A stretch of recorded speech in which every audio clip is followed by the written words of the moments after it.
A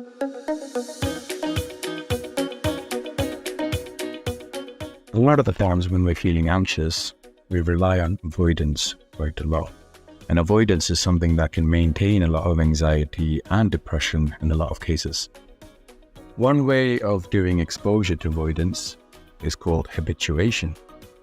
Habituation is when we over time repeatedly expose ourselves to the situation that we have been avoiding. And this is usually done in a very planned and graded way. We usually begin with the smallest step towards overcoming the avoidance.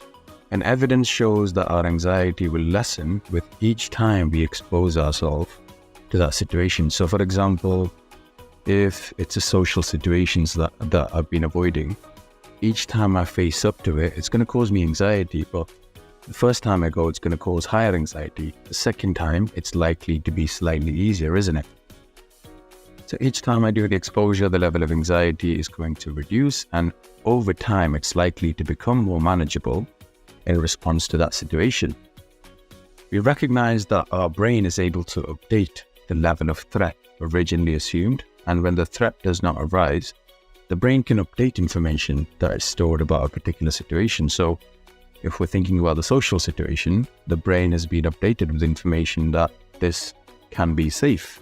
This can potentially be enjoyable, because over time, each time you do it, you're more likely to reduce the anxiety and give yourself a chance to enjoy it. So the way the brain looks at the social situation can change with exposure.